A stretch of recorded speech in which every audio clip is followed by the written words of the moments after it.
Will revenge be on the minds of the Oklahoma Sooners as they head into 2022 Bedlam? We'll talk about that on today's episode of Locked On Sooners. You are Locked On Sooners, your daily podcast on the Oklahoma Sooners, part of the Locked On Podcast Network, your team every day.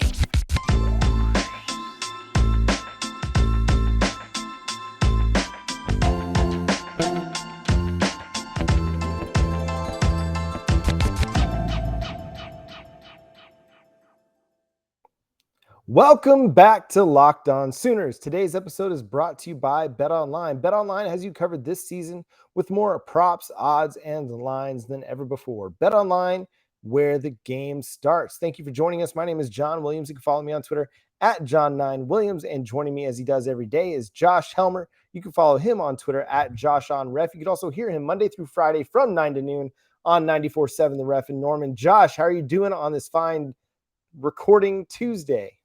I'm doing fantastic, John. Always great to be with you. So, revenge. It can be a beautiful thing if funneled properly. And you'll have to help jog my memory a little bit here in terms of which media outlet it was that had this list of the best revenge games in 2022. Well, suffice it to say that Bedlam made it on that list of best revenge games. And I don't doubt that from Oklahoma's perspective that, look, it was what snapped ultimately Oklahoma's string of 6 consecutive Big 12 championships because they lost Bedlam and because that second half fizzled out the way that it did offensively for Oklahoma. That's why you didn't get to go defend your Big 12 championship title. So, yes, naturally there's going to be a revenge factor there for Oklahoma. The game, of course, shifts over into Norman, which should be advantageous, you would think, for the Sooners in 2022. I think my initial reaction to this list of revenge games, John, was simply this question. There are some... Go ahead. No, you go ahead. Sorry. There are obviously a lot of pieces back from last year's team for Oklahoma. But there's so many new faces. The head coach is new. The offensive coordinator is new. Defensive coordinator, all new. Your quarterback, your starting quarterback is new. So the revenge card in general, can Oklahoma play that in 2022? It's going to be interesting to see how they approach this game.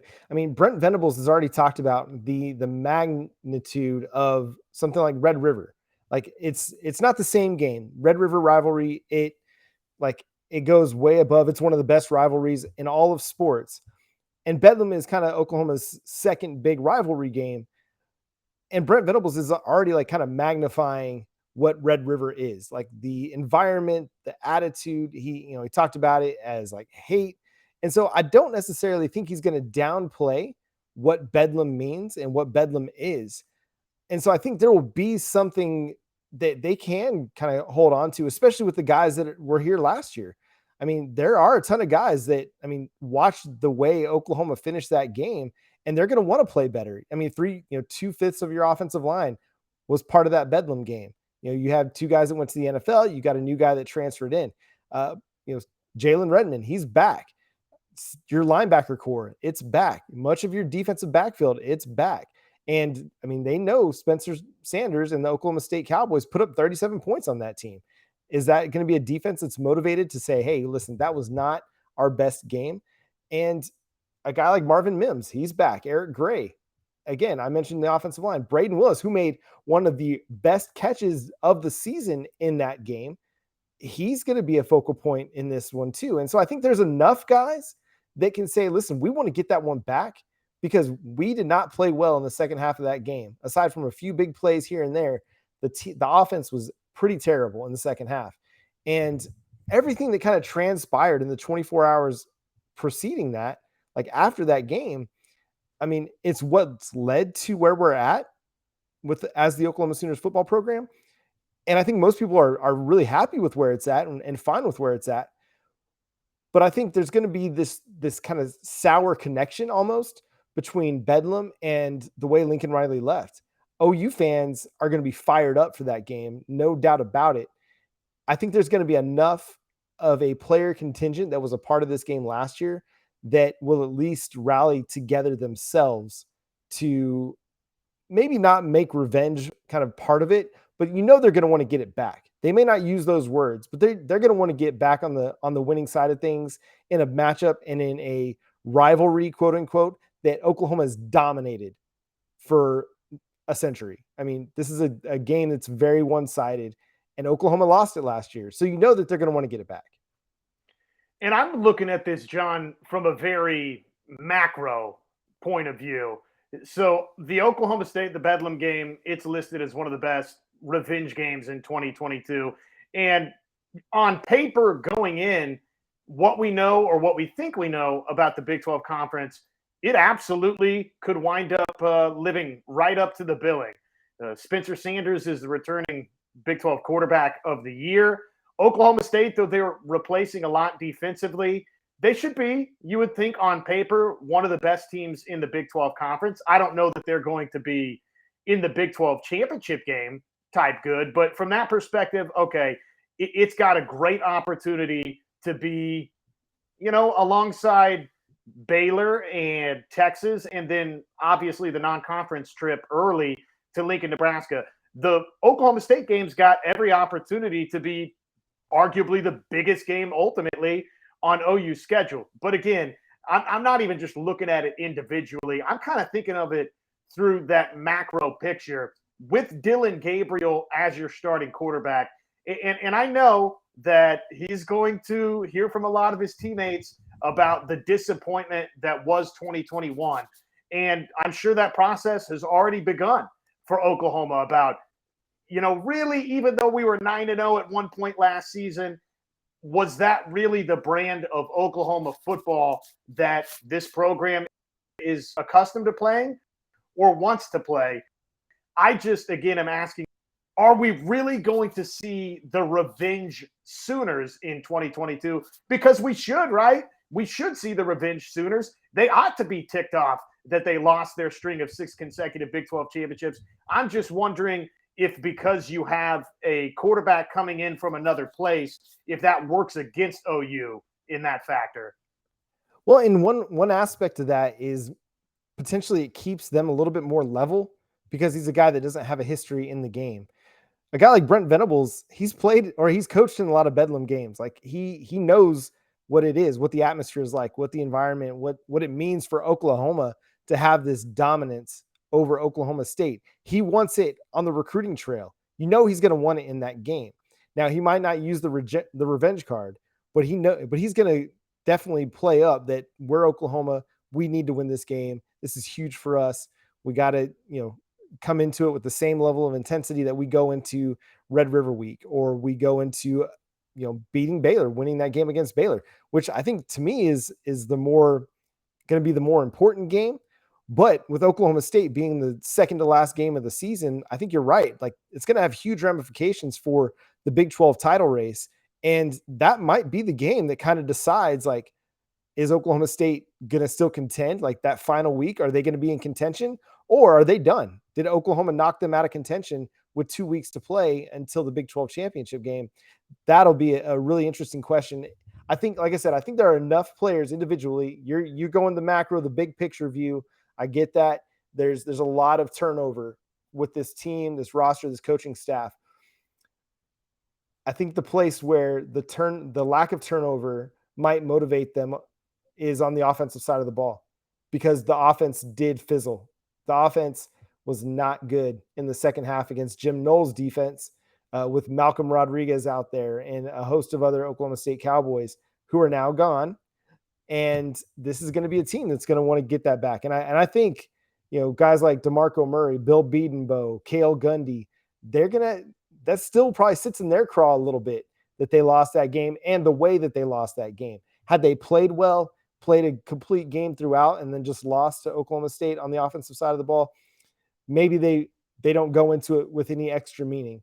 But because of the way that the offense didn't show up in the second half, the 9 points that Oklahoma scored, a safety, a special teams touchdown, the offense didn't really provide anything until Caleb Williams kind of big, long, miraculous run at the end of the game, they're going to have, I think, a little bit extra motivation to say, listen, we got to play a full 60 minutes this time. We can't have a good first half and then expect to just, keep that going. We've got to stay focused and make some adjustments. And I think this is where having a guy like Jeff Lebby, who hasn't, played against, he's got experience against Derek Mason. There's going to be some familiarity there, but Mike Gundy, he's going to have to get up to speed on him. They're going to have to get up to speed on Dylan Gabriel. There's going to be a lack of familiarity with the quarterback. I think that might help Oklahoma to kind of keep them a little bit off guard, even though they're going to have 10 weeks of film to prepare. They might be able to keep some things back that they haven't shown yet. So I don't know. It's interesting. Like, I think, season to season, there's not as much kind of revenge talk, but it lives in the minds of the players. I remember playing sports, especially in college, like so at UTA, when I played lacrosse, SFA, Stephen F. Austin was the team that was like one of our biggest rivals. And man, we loved to give it to them. We lost one year, and it was the most disappointing loss that we experienced during my time there.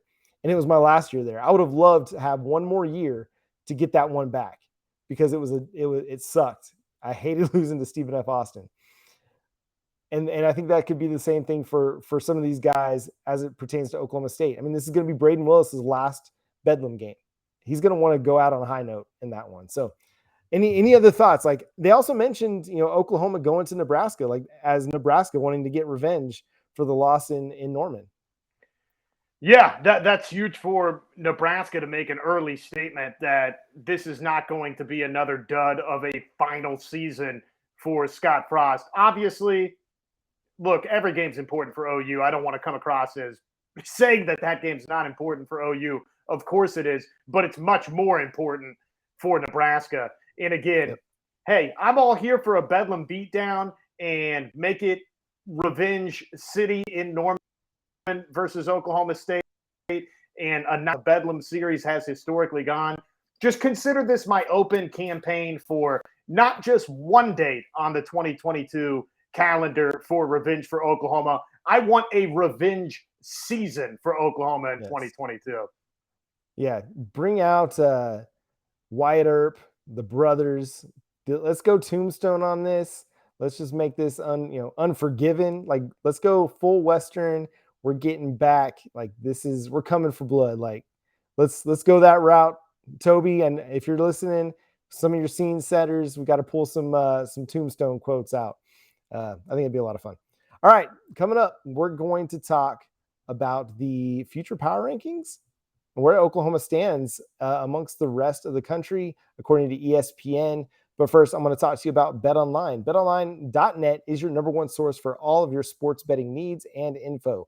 Find the latest developments, league reviews, and news, including this year's NHL playoffs and Major League Baseball. You can also find future college football odds. You can find Heisman odds all over at betonline.net. It remains the best spot for all your sports scores, news, and information this season. They also have great information on boxing, golf, MMA. Head to the website today. Use your mobile device to learn more about the trends and action. BetOnline is where the game starts. And again, thanks so much for making Locked On Sooners your first listen every single day. Make sure to also check out one of your favorite Locked On NBA shows or Locked On NFL show. We've got every team covered across pro sports. And if you got a friend that's a Texas Longhorns fan, it's okay if you got a friend that is one. We live in a diverse world. Make sure you go, point them to our friend Jonathan Davis, who hosts Locked On Longhorns. He does a fantastic job over there too.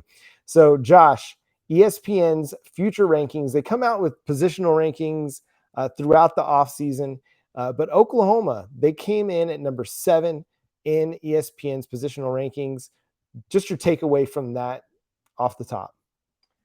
So the top 6 in front of Oklahoma, if you missed it, it was Alabama number 1, Georgia number 2, Ohio State 3, usual suspects 1 through 3, right? Like, that wouldn't shock anybody. Those 3 right there: Crimson Tide, Dogs, Buckeyes. Texas A&M was number 4 on this list, so that to me is sort of the first surprise. Clemson number 5, and Notre Dame number 6, one slot ahead of Oklahoma.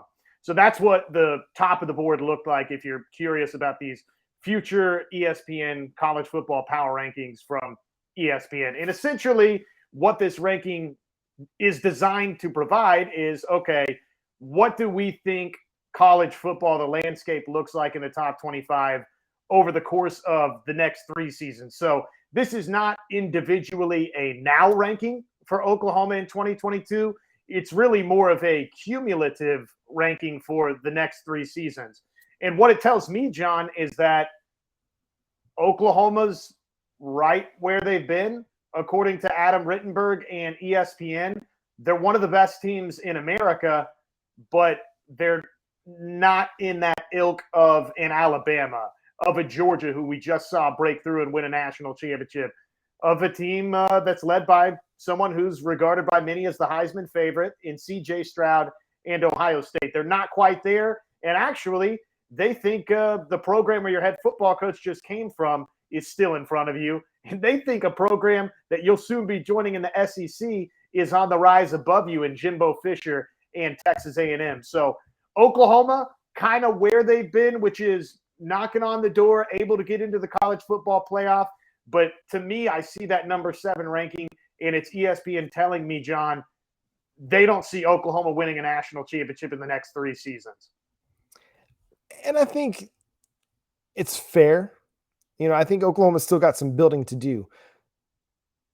To be realistic, this is a team that, you know, they lost a ton of talent, you know, last year. We still are feeling really optimistic about where they stand in 2022, where they're heading in 2023. But right now, you look at the 2023 recruiting class, I think with On3, they're number 24. With 247 Sports, they're ranked even lower. Now, there's still got several 4-star guys, several 5-star guys that they're, you know, trying to bring in, that they're heavy in on, and they're the favorites to land that are going to up that recruiting ranking.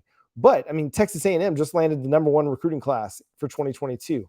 USC, even a team, is going to have a really hot recruiting class for 2023. We know Alabama and Georgia are going to have great recruiting classes. Brandon Inniss, who was an Oklahoma commit, just committed to Ohio State, where the Buckeyes now, you have to consider them wide receiver university because they just seem to constantly be getting these elite talents. And so you kind of understand where ESPN is coming from on some of that. There's still a bit of unknown with where Oklahoma's headed. We believe it's going to be great, and we believe that Brent Venables is going to build a great defense. But we haven't seen it on the field yet. We haven't seen a full recruiting class. Now, he and his coaching staff and the recruiting staff did a fantastic job rebuilding the Sooners recruiting class. When Lincoln Riley, just before Lincoln Riley left and everybody decommitted, they were a top 10 class, according to 247 Sports and On3. After Lincoln Riley left and everybody decommitted from the 2022 recruiting class, they dropped to as low as 28th, according to 247 Sports. Brent Venables and his staff, they brought it back up to number 8 in the country with some late flips of guys like Cavante Henry from Michigan, Grayson Halton from Oregon, and R. Mason Thomas from Iowa State. They got some late flips, some late commitments, and picked up some guys who had decommitted from, you know, Florida, and Jaden Gibson and Nick Evers, and they were able to rebuild this class. And so I think, like, given a full year, we're going to see the power of Brent Venables and his coaching staff, Todd Bates, Miguel Chavis, these guys who look to be really, really good recruiters, in addition to what we already know on the offensive side of the football, and DeMarco Murray and Cale Gundy and Bill Bedenbaugh, who are already really, really good recruiters in their own right. We're seeing the evidence of Jeff Lebby's ability with a guy like Jackson Arnold. They're going to be in on other top quarterbacks down the road as well. So I get where ESPN's coming from in that, you know, there's some optimism. I think that's what has them as high as they are, but there's still a little bit of unknown, which keeps them from potentially getting them higher. Once we see these recruiting classes unfold, we see what Brent Venables' defense is going to look like on the field. We see Jeff Lebby's offense perform. I think it's going to put Oklahoma, you know, a little bit higher. It's going to move them a little bit higher. And I mean, 7th out of 121 teams, 131 teams, 121 teams in the FBS, like, that is nothing to scoff at. Like, that's still elite. Like, to be a top 10 team for the now and for the future, that's great. That puts you right where you want to be to break through that glass ceiling of the college football playoff and the national championship. with a chance to get number 8. I think it also highlights too, one of the interesting elements that Adam Rittenberg and ESPN mentioned in this story. They said it's still very much personnel based. It remains primarily personnel based and results oriented, right? What have we seen from Oklahoma, from Alabama, from Georgia, Ohio State, you name it? What have we seen in college football recently? And what do we think about the roster that they currently have in Norman, Oklahoma? And what do we think that roster conceivably could look like into 2023, into 2024? They did, however, mention that the transfer portal, you have to think about it a little bit now when you put a ranking like this together. Name, image, and likeness, you have to think about it a little bit when you put in a ranking like this together. I don't think that the NIL stuff is going to damage Oklahoma all that much. I know there's others that maybe have really strong opinions that Oklahoma should be a little bit more aggressive on the NIL front, like, say, a Texas A&M. I just think it's been clear that Brent Venables and Oklahoma really aren't going to take that approach, John. So, again, to me, the overarching takeaway is you're really, really good. And it's kind of a incomplete grade, right? We haven't seen Brent Venables coach a football game just yet, and we haven't seen you win in the college football playoff. Okay, coming up next, let's talk about another big-time edition for Oklahoma softball. Of course, the Sooners, one win away from a national championship series in baseball. We know the NBA draft, it's coming up as well. And one live NBA draft show, it's not enough for the Locked On Network. The entire NBA channel, they're going live on NBA draft night, which of course is Thursday. So if you've got a favorite NBA team, make sure you subscribe now to their Locked On YouTube channel so you get notified as soon as they go live on NBA draft night. John, the rich, they just keep getting richer. Oklahoma softball, another addition for portal. What do you make of the late Patty Gasso and Sooner softball? All right, so I'm just going to read off her numbers to get us started. 16 home runs, 40 RBIs, and she hit 339. She's a shortstop for Arizona State. This is Alina Torres coming over. And, I mean, if Patty Gasso's adding you, then you've got to be pretty good, right? Like, if you're getting drawn to Oklahoma, then there's a good chance you're a pretty good player. And I think it's going to have a great chance to be maybe Oklahoma's starting third baseman next year. She's not going to displace Grace Lyons, who we assume is going to come back. She's got another year of eligibility. We imagine she'll be back. She'll be manning her shortstop spot. She's the defensive player of the year. You're not moving her.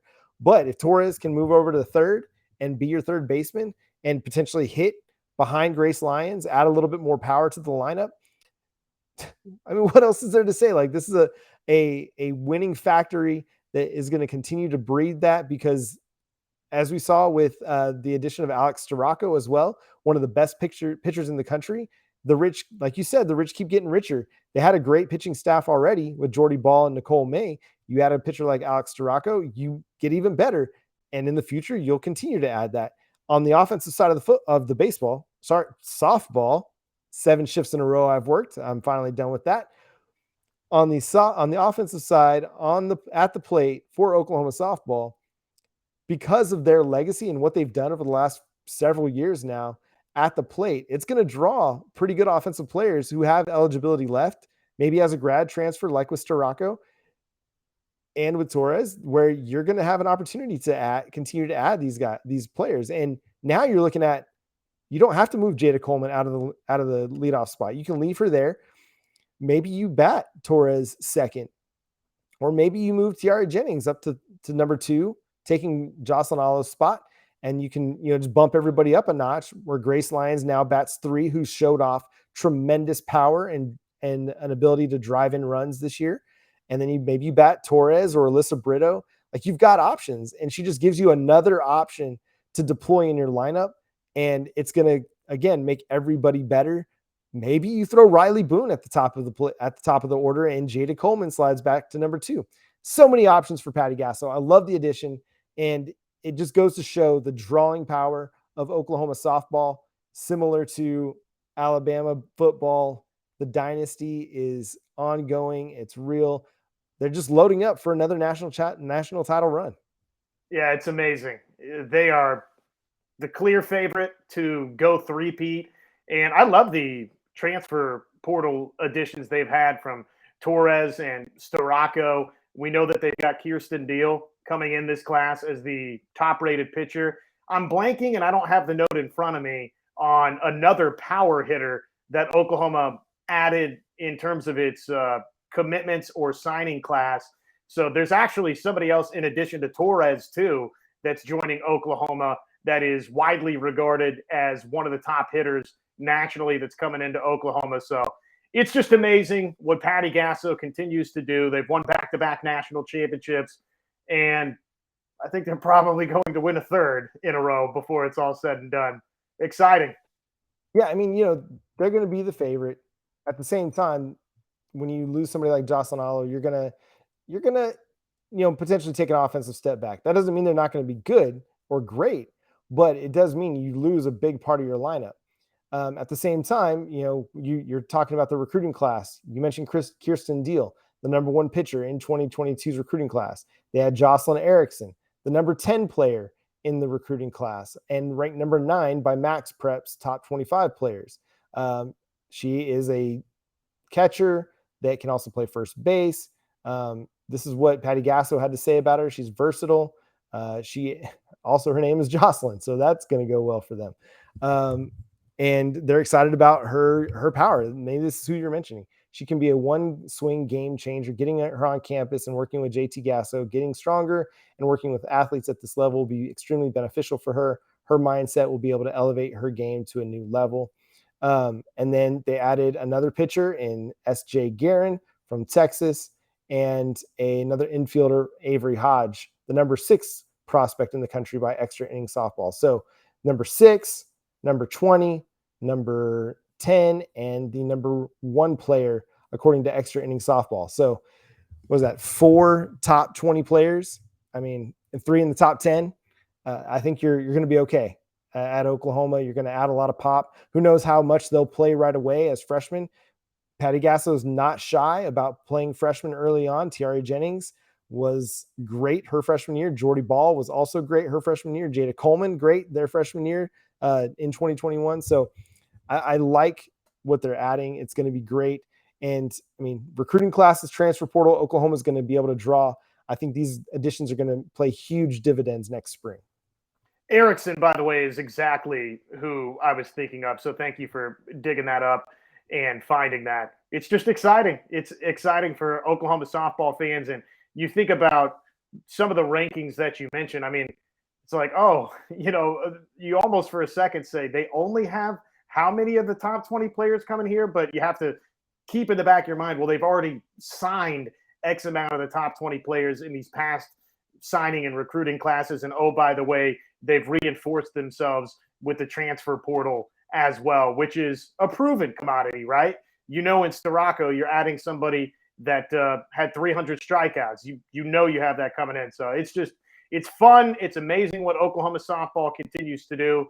OU baseball, not too bad on the diamond for those guys as well. Now 1 win away from a championship series. We wondered who it would be. We now know that it will be a rematch versus Texas A&M.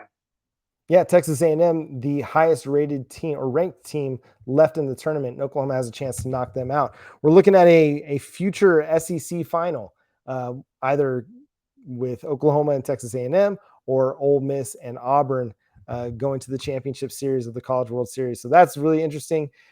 And they play at 1:00 tomorrow on ESPN. So make sure you tune in for that. Hopefully we'll find out soon who's going to get the ball. Josh is liking David Sandlin.